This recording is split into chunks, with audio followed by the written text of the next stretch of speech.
Morning, everyone, and welcome to today's edition of Avero Live. We are talking with Ms. Sana Asher, and it's going to be a fascinating conversation about all things ERP, all things SAP, and the transition to S4 HANA, and what you need to do to A, uh, make sure that that is the right move for you, and B, how do you do that, meaning making that decision, and also how do you uh, move forward once you have made that decision.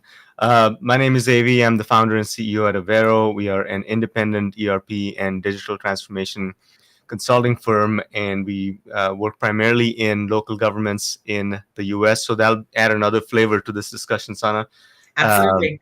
and I want to open this up by introducing you. I've done a mediocre job so far, so why don't you take over and tell us about yourself?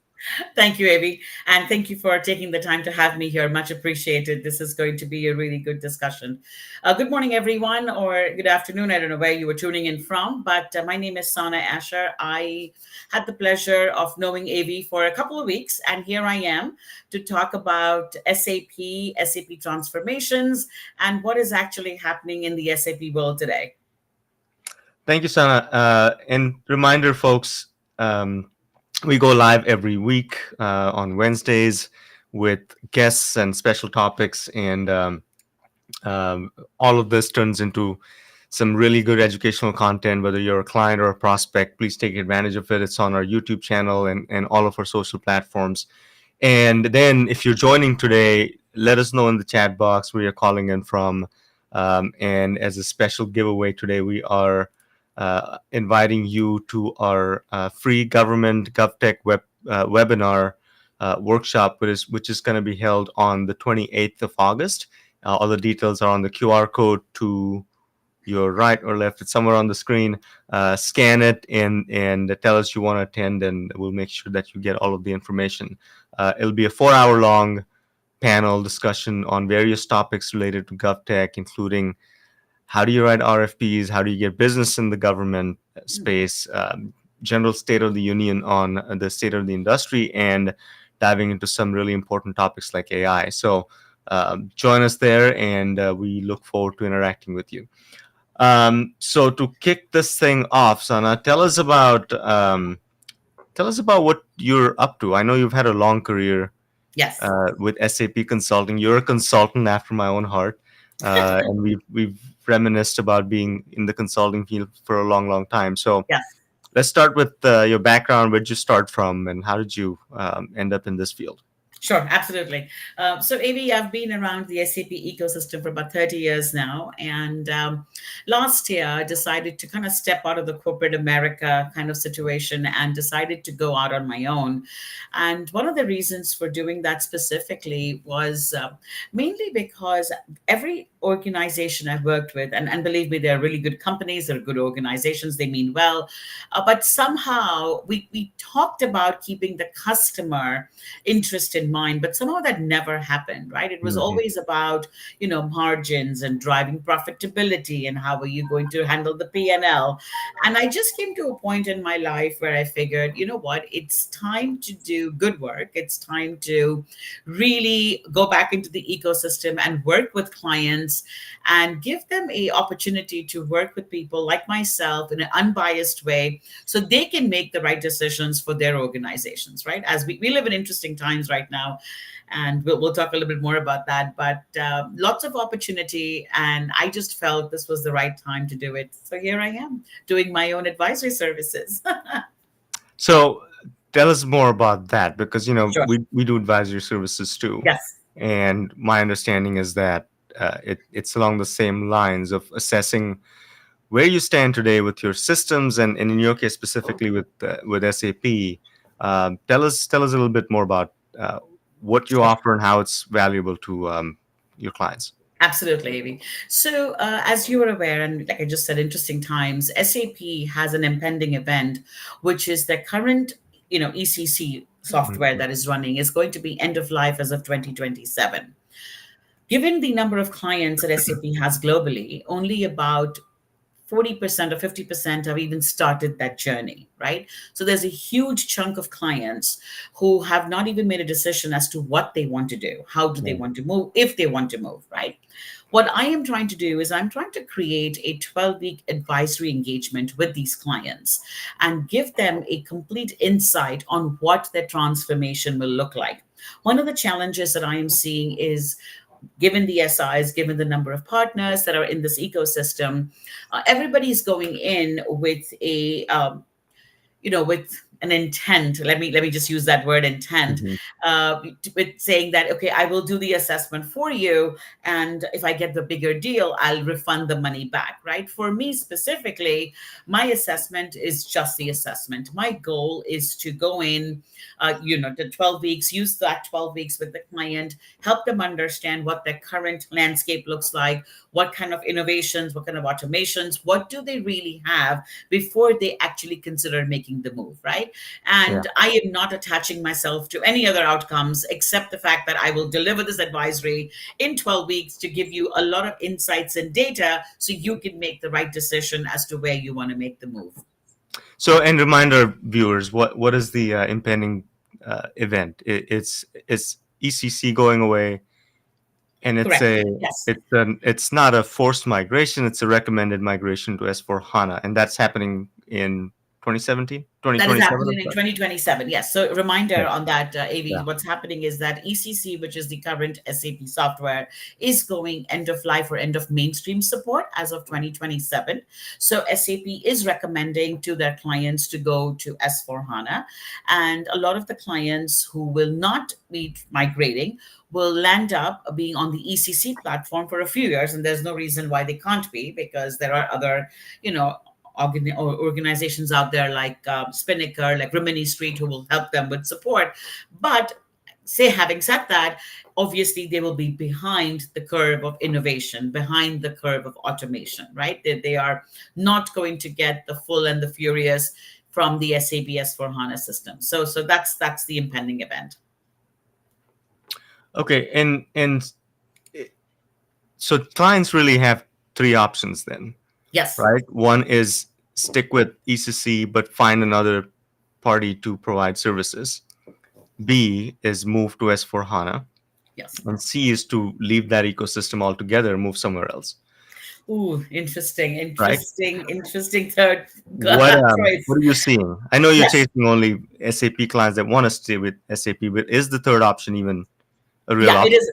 It is there. It's absolutely on the table. So as clients are even thinking about, remember I said interesting times, right? So as clients are looking at Workday, right? As Yeah, clients are looking at, other, ecosystems, they're thinking, do I really just want to stay on the SAP platform, right? And that's one of the challenges SAP is dealing with, is the longer these clients take to even make the leap, the harder it's going to be for them to keep them in the ecosystem.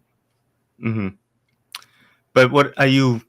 Have you run into any client that has said, "I don't want to. I don't like this forced choice. I was Yes. happy where I was." Yes, a lot of clients have said Yeah. that. A lot of clients have expressed that. But the reality, AV, is that let's just kind of, rewind back 10 years from today, right? Hmm. So most of these clients have implemented ECC early 2000, middle of 2000, right?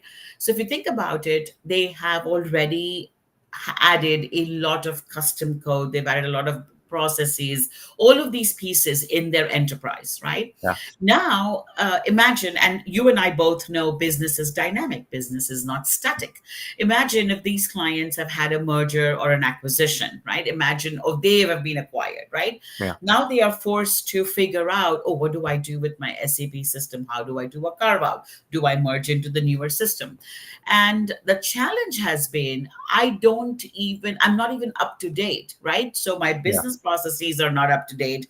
My licensing is not up to date. I don't even know what I'm carrying in my garage and in my attic. So what do I do, right? Yeah. And which is why SAP is giving them an alternative path and saying, look, you can move all of this to S4, you can move, have a better platform.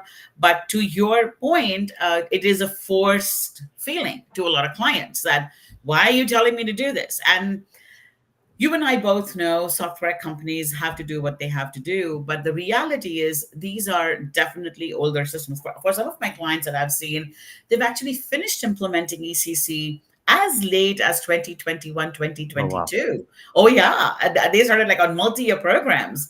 And they're like, oh my God, really? I have to do another upgrade? Well, and it runs deeper too, right? It's It not just the does. software. When ECC is on-prem, means you have on-prem infrastructure that you've paid for. You have a third party managing and maintaining your custom integrations, and it's not rip and replace. We've actually done it for one client, Oh, really? a, Okay. a large county government that wanted to find out if what their options were, and B, when they got to that point of decision, they said, yeah, we don't like these options, we haven't had a good experience.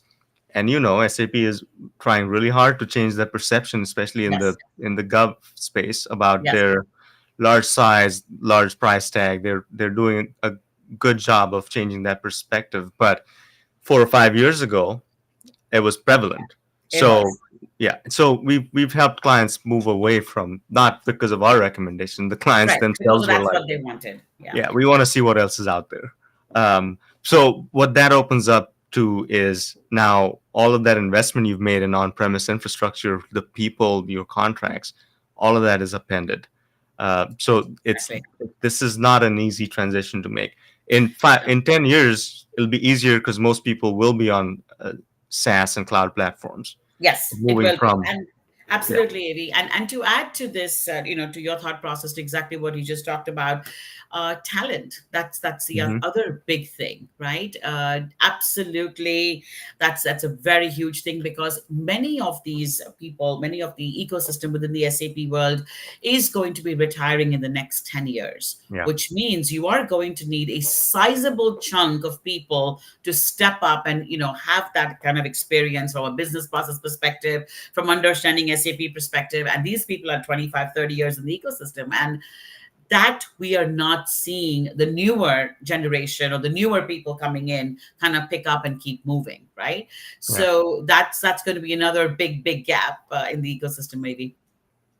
Yeah. So let's take some questions now. Sure. First one is, what's the state of the public sector sentiment about SAP's deadline?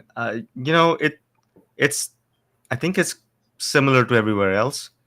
Um, 2027 isn't too far away, right? And what's the No. does it do they pull the plug on Jan 1 27? What's the Or is that a phased December rollout? December 30th, 2027, where they say that we are not going to support the current ECC, software, which means Yeah. they will stop all mainstream support.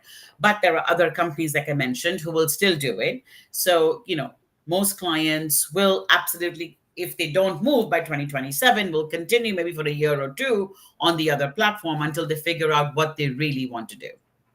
And so if I'm a client that hasn't paid attention to any of this, and it's December 31, 2027, and I have done nothing, what happens to me on Jan 1? Nothing. Life goes on for you. Okay. Okay. You just don't have an SAP contract or, support contract. You will obviously have to work with another third party company. Chances are, knowing how much noise SAP has been making, I don't think you will not know. You will definitely know what's going on. So I don't think you would not know. But I definitely think you would have a plan A and a plan B to say, okay, if I'm not able to do the migration that at this time, at least I have a plan on when I'm going to do it. Yeah. So back to the question, I think that the sentiment's the same. I think there's plans in place Yes. to go either way. I think there are still three options on the table for those clients. Yes. Uh, but the timeline may be shrinking every day to make that decision. So It is. um, back to the services that you offer and we offer, now is the time to start digging into those processes. So let me ask you the key components behind that. When you go and do your assessment, uh, is it purely based on your vast experience with SAP ECC, or are you using some specialized tools to sort of gather data and tell them where these clients stand? Sure. So, Amy, the assessment that we do is going to cover four components, which are very critical within the organization, right? These assessments come with their framework, come with the tools, and obviously they are specifically aligned to the RISE advisory framework that SAP is recommending most clients move to, the RISE with SAP. Mm-hmm. What this assessment compasses of is touching the current SAP license structure. So for example, as these clients have been 10, 15 years old in terms of ECC, they've not had the opportunity to look at what licensing they have, right? Obviously, in the newer world, the license structure is very different. So we are going to help them understand what the licensing look like and how they can optimize that current licensing. So that's one piece of it. The second piece is the custom code. So as they've, had these systems for a good number of years, they've collected a lot of custom code, right? And even if they want to just migrate, they don't even know what they want to migrate. Do they want to take all of that, or they want to junk half the pieces? How would you know what you don't know? What are you going to take with you? You just don't have an idea. So we will help them understand what the custom code looks like within their environment, right? Right. We will also help them understand within their functional modules, like finance, sales and distribution, all the other modules that they've implemented, on what the migration strategy looks like. So, for example, take one or two modules, run our tools through it, and come back with a plan to say, by the way, your finance module will take you 36 weeks to migrate. Here's the data. Here's what you need. Here's what you need to fix from ECC to S4. Right. And the Mm. fourth piece is going to be integrations. You just touched upon that a little briefly, Yeah. which is all SAP systems are integrated with other applications. So we will take about 2 to 3 different applications within the ecosystem and come back and tell them how these integrations will get affected as they're moving from an on-prem licensing to a cloud licensing situation, because the dynamics are going to change, the costing is going to change, right? And a lot of clients are not forecasting all of these pieces to be a part of the transformation. In their mind, they're thinking, we're just going to do either greenfield, which is completely brand new, or brownfield will pick up some pieces and will go technical implementation, or selective data transition, which is picking up some pieces and going. But there is a lot more to all of these pieces. So how do you even know what you don't know, right? That's Yeah. where the assessment comes in. And does your assessment also go down to the infrastructure level, like we talked about? Yes, How is your IT organization going to change based on this move? Because that's a factor too, right? that's absolutely a factor. Yes. If So you've we will, got I'm sorry, if you've yes, got no, go ahead, please. an army of SAP people on staff, Yes. and the big promise of SaaS in the cloud and S4 HANA is you don't need that infrastructure management. How do clients handle that? So honestly, that's not true, AB. You may Okay. need fewer people for sure. Okay. I'm not saying you need an army, but you definitely need people, right? Even within the RISE platform, SAP is talking about picking up the infrastructure, doing a lot of the work, but you are still going to need your people. Guess why? Because they know your systems, they know your business, they've been with you for many, many years. You can't expect to get that entire knowledge just from a software service, right? That's not going to happen, Right. right? So at the people, yes. Will there be a reduction in headcount? Absolutely. Do you need the army? No, absolutely not. But do you need the people? 100%. You totally, totally need the people. Okay. Thanks, Sana. And when I said army, it's perception wise. I think I hear you. yeah, and it's true for every software, right? It Yeah. is. So It a is. question coming in, it's a long one. Yes. Building on your question about what happens on Jan 1, are the risks of distribution higher in the public sector? The public sector often operates as the sole provider of essential services, Mm, necessitating a deep understanding of processes to transform effectively. Risk averse approaches can result in outdated tech, which hinders response to crises. Uh, Great questions. I think it depends on, and I'm going to give you the consultant answer. It depends sure. on where SAP is being used. Like, we haven't seen it being used in uh, critical areas like public safety and EMS and 911 to avoid that kind of disruptions. And again, I'm taking your word that nothing happens to me on Jan 1, 2028 if I haven't done anything. Life goes on. I just don't have anyone to call if things break. Correct. right? And at a minimum, I need to make sure that as a client, as an SAP ECC user, I need to make sure I've got that base covered at a minimum by Correct. then. Exactly right. Yes. Yeah. So yeah, nothing really changes. Life definitely goes on. I have to make sure that I have an alternate way of providing SAP support, which SAP is not going to provide to me as of December 31st. Yeah. And Frank has a comment. He's not. He says there's some hesitation in the German-speaking market on the Yes, transition. Of course, for not for all companies, some are very keen to move. Others are standing on the sideline. that is What's your correct. experience in Europe? Do you have any clients out there?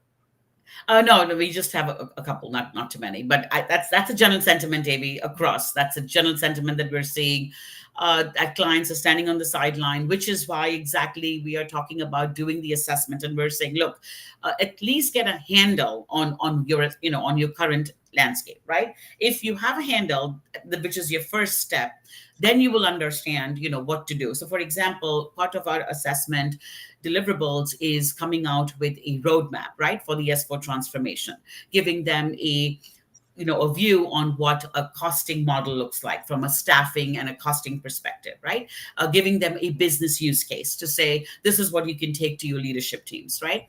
Hmm. And do all of these pieces. So at least get these pieces ready. So when you're ready to make the actual move, you have those pieces and you have the data and the insights to drive it forward. Right. Question coming in. How's AI influencing the SAP migration? Like, how does that factor into this decision making? Because I know S4 HANA has got some pretty advanced AI capabilities, from what I know. Yes.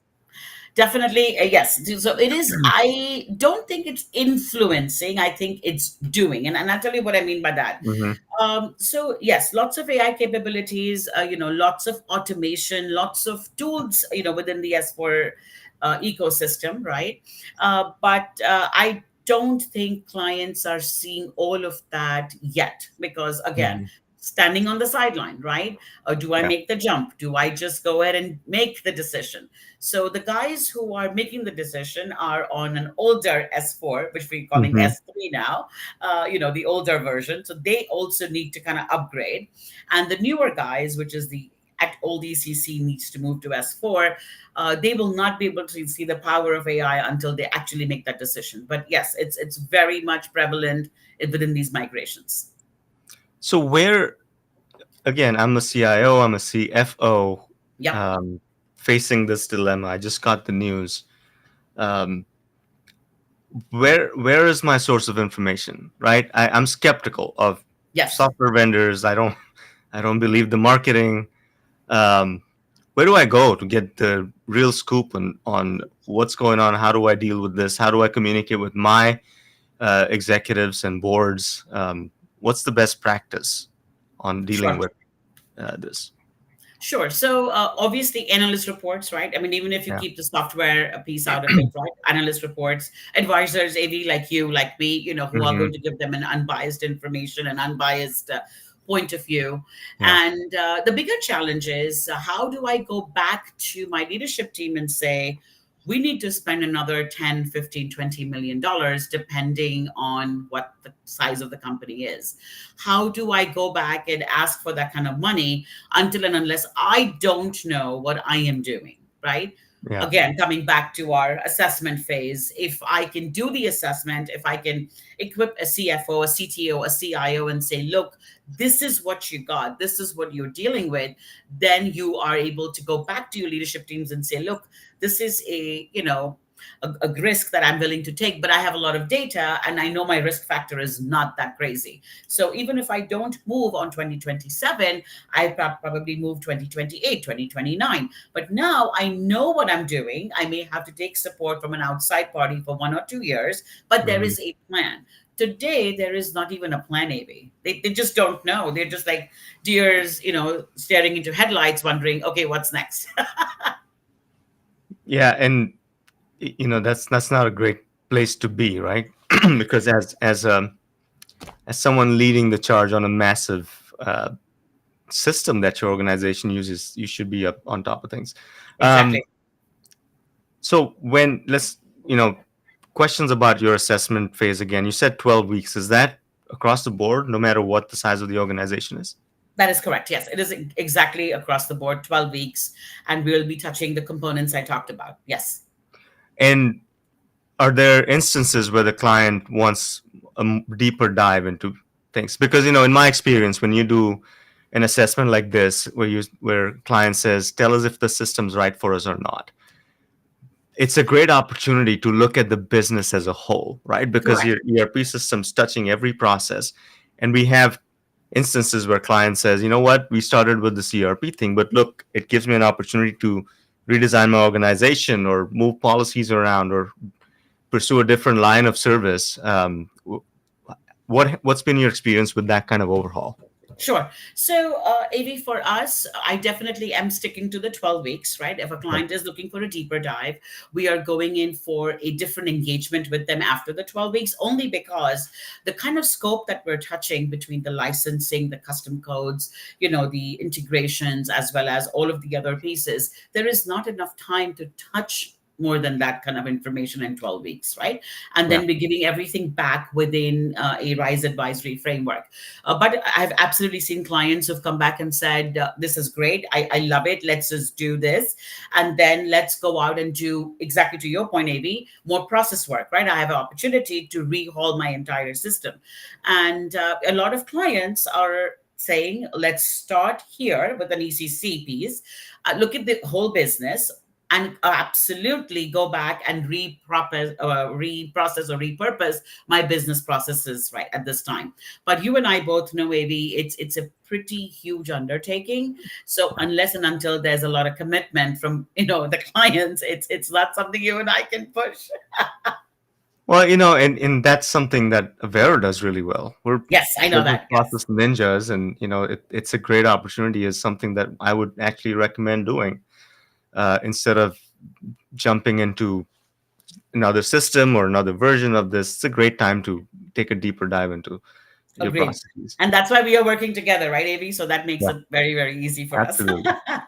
So, how flexible is S4HANA in terms of customization to meet specific needs of different public sector entities? Can it scale effectively as these needs evolve? So, S4 HANA recommended is always start with the most simplest as is business processes. Vanilla. Do not Yep. customize. Do not Mhm. customize. Okay, that is the mantra. That is the coaching given by SAP by clients. But of course, there's a lot of clients who have to customize it. Yes, so they do land up customizing what they need. The recommended approach is do not customize. Keep it as clean, as simple, as straightforward as possible. So, on that front, I'm gonna ask Yes. uh, you know, sort of a prickly question. Yes. And SAP's, again, perception in at least our market, the local gov market, mid to large counties, cities, Mm. is the reliance on um, the partners and the SIs, right? Yes. SAP's old model was SI, here's licensing, go do as you please with them. Correct. And the SI model has been to create whatever customizations the client wants, and then you're on the hook. With the move to S4HANA and the new model that SAP is wanting to implement and promote with, I think they're cutting what, two-thirds of their uh, partner list and putting real pressure on the standards and Yes. Yep. standards Fit of to care for standard. customers. Absolutely. Fit to standard. Yep. Yeah. So with that said, customizations needs to become an even dirtier word, right? Yes. Because you don't want to be tied to a smaller pool of partners. It's still a partner model, but I think SAP is paying a lot more attention to how the partners deal with their customers and licensing. Yes, they are absolutely looking at that. And part of the challenge is also, AV, you have to look at the way SCP has evolved over the last couple of years, right? So with this entire, piece coming in of BTP, right? The whole Hmm. integration piece, the whole, business technology platform, there's a lot of things you can do outside your core, right? So the goal is keep your core clean, which is your finance structures, your all of your pieces, keep that core clean and do whatever needs to get done outside that core, right? Which is what the analogy is, which is what SAP is preaching. Yeah.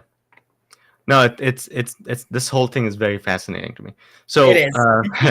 uh, question: Can you explain how SAP S4 HANA migrations work? Excuse me, within a government cloud environment. So I've done not a lot of work with the government, but I've done a little bit of work, and most of the clients who are on the government side absolutely want to work with people who are certified in FedRAMP and who are certified on the Gov Cloud and all of those Hmm. pieces. That's the partners they absolutely work with, and not very different than your private sector, except for the fact that they want to understand compliance and these certifications that these partners will bring to the table, but not very different than a regular private client. Yeah. So, how do you, once you're done with your assessment phase, you make your recommendation, and I'm assuming the client, you're making one of two recommendations, right? Not option three, rip and replace, or have you? No, Has that there been a so client yet? yes. So let me just take a step back. So when with the current SAP model, there are five options, AB, that a Okay. client can go to. Okay. And those models, there are five migration paths a client can take.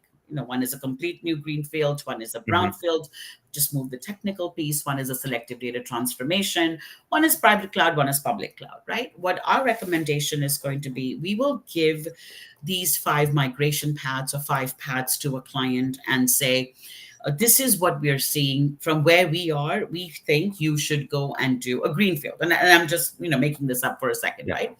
And it may be great, it's the right recommendation, but for a customer to come back and think about a greenfield, which is ripping everything that they have done in the last 10, 15, 12 years, and now re-implementing everything may not be an option, right? Yeah. So they may come back and say, no, this is great, we like the recommendation, but we probably will go hybrid, or we will probably do a selective data transition. We don't know. So once we make the recommendation, we let the clients actually work through those options internally before they even make a decision.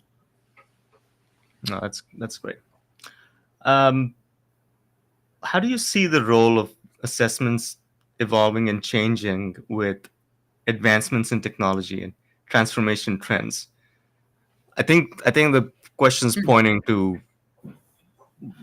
do they need to do this on a frequent basis because of how quickly technology changes? So I think you should always do an assessment, right? Whether technology changes or does not change. Yeah. It's got nothing to do with what's happening in the world. An assessment is always recommended so you know what you have in your landscape, right? You and I know, AB, as clients work on the day-to-day jobs, as the army of people who are working within organizations on whatever technology, they are barely able to do their day-to-day jobs, right? Take Hmm. them out of their day to day and ask them to do work on a strategic project, it's never going to get done Right. because they don't have the time, right? Also, they may not have the wherewithal or the understanding of how to do an assessment, right? So the challenge becomes, how do you stay nimble, but at the very same time be very clear about what you have? So I call this health checks, I call it assessment. I think every customer should absolutely spend time doing this. So, follow-up question on that: Is there a main challenge that you're observing across the industry as you do these assessments? Yes, the main challenge that I'm absolutely seeing across the industry is, where do we go from here? Once we have the assessment, once we have the readouts, once we have all the pieces in our hands, what do we do? We have five paths that we can Yeah. take. What is the best path suited for us as an organization? And have you kept track of the trends on which of the five that have been mostly taken so far? So a lot of clients are either going all in and saying, we'll just do a greenfield, we'll just kill everything we've got, right? And we'll just start there. A lot of clients are leaning towards going only doing brownfield, which is just being taking an easier road and saying, we'll take all our technical, pieces and bring it in, not touching the business process piece at all. Some clients who are smart, and in fact, just earlier today, Frank posted about Carl Zeiss out of Germany, who's using a hybrid approach. They're actually in R3, older system than even ECC, and they are keeping that running while they are starting an S/4HANA transformation. So they're going through each business process. So some clients are even doing a hybrid approach, right? It just depends, AV, on what the customer really wants to do and what is the appetite to spend the money and the time to do a transformation of this nature. Fantastic. Let me see what other questions have come in. Oh, actually, I have one. So Yes. I guess once you finish the assessment, what happens next? Meaning Yeah. you're not involved in whatever option they choose. Yes. Your firm is done with their scope. Do you recommend NSI? Let's say you recommend them going to Greenfield S/4HANA implementation. How do they operate now that your work is done and you're sort of moving on to the next thing? Sure. What do they do? Great question, Amy. So sometimes our clients are like, this is great. We're going to go and work with our own SIs, to do this. I will make a couple of recommendations in terms of who they should work with, and they will start, that process of working with people and figuring out what they want to do. Sometimes they're like, you know what, this is great. Now I know what is ahead of me. It's going to take me 12 months even to get funding, right? So every client is in a different situation. Some clients say, you know what, this is fantastic. We're going to hit the ground running. And in the next 2 months, we're going to kick off a transformation, right? So it just depends on what the urgency is. But we've seen all scenarios, AB. Yeah. And then what the question coming in is, what support and training does SAP provide? Uh, what kind of support are they providing during this? Um, Again, I don't want to call it forced migration, but mandatory upgrade. Call it what you may. It's something. It's an action the client needs to take to take Yes. advantage fully of SAP's ecosystem. So, what's SAP itself offering in this migration? Sure, sure. So SAP is offering a strategic roadmap, kind of an exercise, right, to their clients, which is, again, they're calling it a free service. It's a 4-week service that they're offering, Hmm. but does not touch a lot of detail, does not touch a lot of in-depth pieces, that they have. They're also talking to clients about providing training. So they've also changed the entire learning platform that SAP has today, and they're asking clients to go out and get upskilled and talk about doing other pieces in there. But from a support piece, I think SAP is saying, look, we are here to help. Whatever you need, we are going to be there. I don't think there's any specific programs that SAP has put together as a formal program to say, if you're going to make the move, this is what we're going to offer you. I don't think that's out there, AV, yet. Okay. Um, Sana, any other thoughts, comments you want to make before we wrap this up? No, the only thought and comment that I have, Avi, is that this is really happening. This is not the time to stand by the side and figure out what to do. I think clients do need to reach out to people like you, people like me, to at least get an understanding of what they have, and don't go into it blind. I mean, be prepared to what you are getting into. And great point, Sana. Thank you for that, because the approach doesn't really change. Like, you could be doing Correct. this for any other system migration, right? Which is Exactly. what we do. Really taking a look at your business processes, your overall organizational strategy, your organizational structure. This is a great time for you to do that, because you have a catalyst saying, okay, what are we going to do with this main system that we have? And we have Exactly. 5 options. And to reiterate, Greenfield implementation, and correct me if I'm saying something wrong, Sure. Greenfield is where you take a fresh approach to SAP or S/4HANA, treat it like a brand new implementation, redesign your processes, redesign the way you do business, and take full advantage of what S/4HANA has to offer. Two is brownfield, which Correct. could, there's terms used in the past, lift and shift. You're just taking what you Yes. have, Complete technical upgrade. Yep. yeah, and move it to S/4HANA. Not worry about uh, business processes and changing things. Three is rip and replace, and meaning you go somewhere else. You find another platform, but that involves a lot more work, obviously, Correct. and spend. public cloud and private cloud. Correct. Uh, Yep, you nailed it. And the third one is rip and replace, and also selective data transition, right? So Correct. I Yeah, may not want to hybrid. take everything. Yeah, I may not want to take everything. I'm just going to take pieces and I'm going to move it. So yes, no, Avi, you learn fast. Fantastic. Well done. I'm a good study. Yeah. So we'll take another question. What advice would you give to folks trying to break into SAP consulting? Okay, that's a good one. Okay, so I think that the number one advice I would give to anyone who is looking to break into SAP consulting is understand the business process, right? Don't just focus on understanding the software. So lots of training institutes out there who can teach you what is SAP.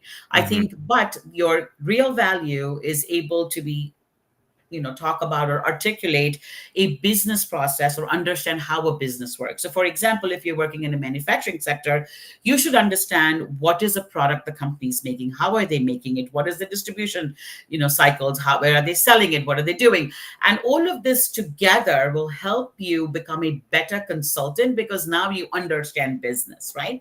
And breaking into it is just being who you are. I mean, I think there's lots of mentors out there on LinkedIn. Avi, you are one of those. I'm one of those. And, reach out to us and we'll be happy to help and guide. Well, and I think this isn't just SAP consulting; it's consulting. Across. Period. Yes. Um, it's not an easy profession. So uh, you need to have. And I was asked this yesterday by our staff. What do you need to be successful? And my answers were: you need curiosity, you need patience, and you need to put in the time because consulting is not it's not an 8 to 5 profession. No, no, it is. Um, You're always selling, right? You're always you're working. always selling, you're always working, and you're always thinking. If you're a curious person, a smart person that is trying to solve a major problem, you can't shut off your brain at 5 p.m. And Exactly. and then the last thing, I think the most important thing is you need a thick skin You need because a you get. very thick skin. Yeah. And I think the ability to stand your ground and explain why you are saying what you are saying. I think a lot of people are very faint-hearted. They just get very scared. Oh, how am I going to speak up and what am I going to say? But if you believe in what you're saying makes sense for yourself and the customer and just for the greater good, just say it, right? Yeah. Thank you, Sana, and I appreciate you joining us today. Where can people Absolutely. find you and your work? Your So, of course, on my LinkedIn, I have my contact information on LinkedIn, my phone number, my website, and of course, my profile on LinkedIn. So, yeah, sana.asher at LinkedIn. Yeah, I'm right there. Avi, thank you for the time and appreciate you getting me as a guest on your show. It was a great discussion. Looking forward to working with you and the team. Absolutely. Thank you for your time. And Absolutely. for those that joined us late, we're hosting a government technology ERP workshop at the end of August. The QR code is up on the screen. Please take advantage of it. We're going to have some great guests that talk about how to transition from an older system to a newer system, how to think about digital transformation in GovTech, and also we'll be talking about the process of writing RFPs, and that's important for not just other consulting firms, uh, but also for our government clients and prospects because we respond to a lot of RFPs and there's a lot of gold in that discussion there. We're also talking about some futuristic things like AI and its impact on uh, GovTech. So please click on or scan the code and join us on the 28th. And for those that can't make it, the recordings will be made available if you register. So make sure you do that. Sana, thank you again for Absolutely. for your presence today, and we'll be in touch. Thank We'll you be in all touch. for joining.